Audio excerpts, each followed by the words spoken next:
The Book Drive Project 2017, themed Bring Back Our Reading Culture, centers on reaching out to schools in the 6 geopolitical zones in Nigeria to donate books and plant a ChiYoWo Reading Club library in each school.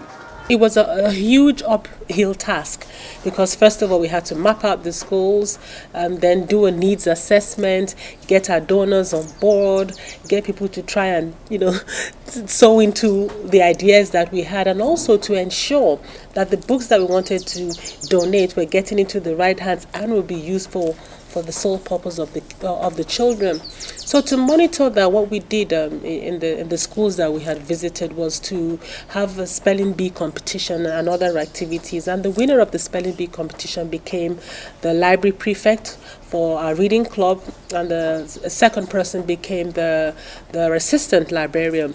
So in that way, we believe that we can monitor the use of the books. We also provided exercise books to all these schools, whereby they take them to the library. Any book that they read, they write the date, the author, and then they write a short comprehension of on what it is that they've read for the book. So in that way, we can monitor how they're improving, how many books they've read, if they need any help, and we are getting positive feedback. For instance, a school that we went to in Ogun State contacted us to say that the children are actually now reading books and have a separate sheet where they write difficult or hard to read words and then take them to the teacher to explain what it means and help them pronounce them. So that's progress.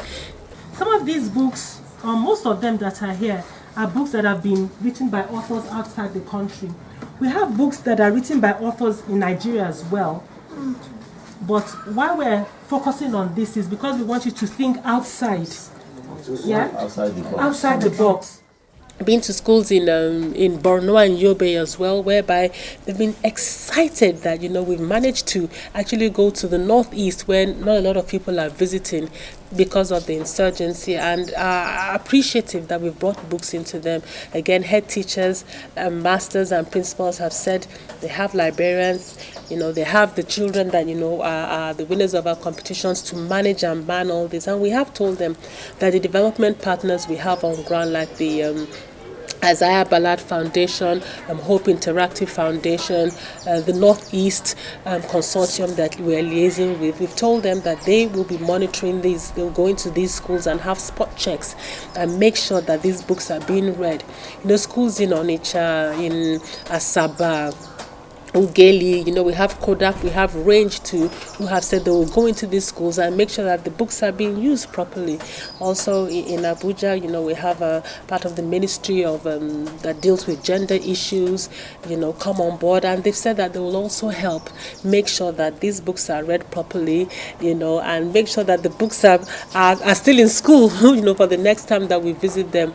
We also have Hope for All Foundation too, who has actively said that their role really is to make sure that everything that we have we've donated to schools in Abuja will be used effectively. So that's a way of managing them. Same thing with Kaduna as well. Same thing with Osun State and Oyo State, which we'll be visiting. So it's huge, but then we've already put in structures in place to ensure that the books are used properly, and also every book that has been donated has been stamped by ChiYoWo, as well as our partner in London, that's the Nigerian Schools Foundation UK.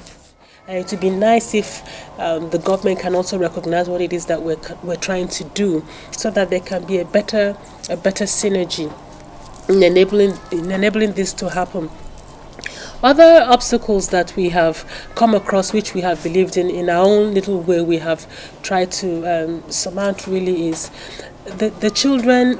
Sometimes we go to some schools and we're there to talk about the reading culture, but we find out that there's so many other issues that the children are facing, and whilst we can't address everything, we strongly believe that this is a good platform to begin to empower these children to become future leaders of tomorrow. So in that space, I would say yes, the NGO has done a lot within a year, and yes, we are hopeful that we can get more partners next year to partner with us on other projects that we'd like to work on, to just ensure that we are developing our future leaders.